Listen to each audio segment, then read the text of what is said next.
Joseph Smith's writings are now over 150 years old. If they are true, then they should be easily validated by historical and archaeological evidences.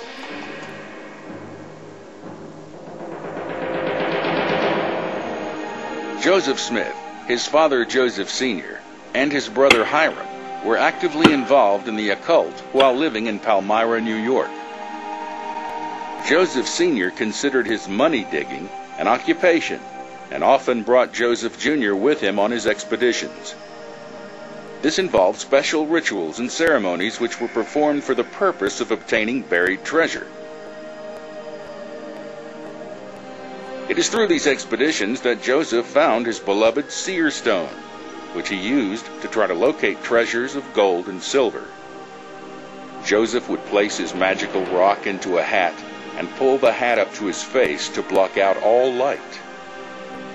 By doing this, he claimed he could see supernaturally and would help those who were digging by locating the place where the treasure was buried and observing the spirits that were guarding it.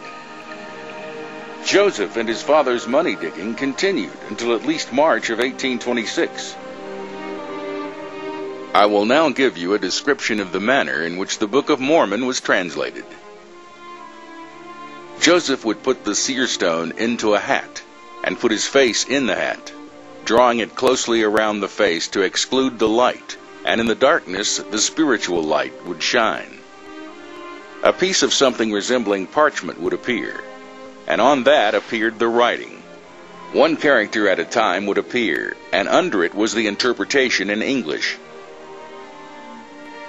Brother Joseph would read off the English to Oliver Cowdery, who was the principal scribe, and when it was written down and repeated to Brother Joseph to see if it was correct, then it would disappear, and another character with the interpretation would appear.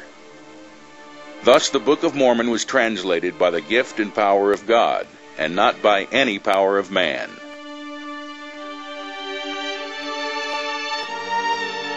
This translation method was affirmed by David Whitmer, Martin Harris, Oliver Cowdery, and Emma Smith, among others.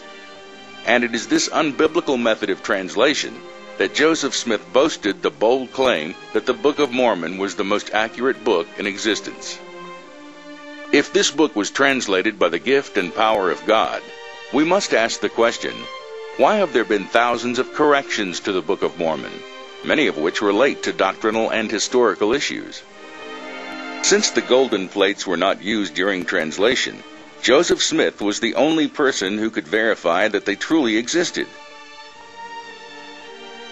Initially, Joseph's witnesses vouched for Joseph and the golden plates, but when pressed by the public, Joseph's witnesses stated that they saw the golden plates through the eyes of faith and never physically saw or handled them.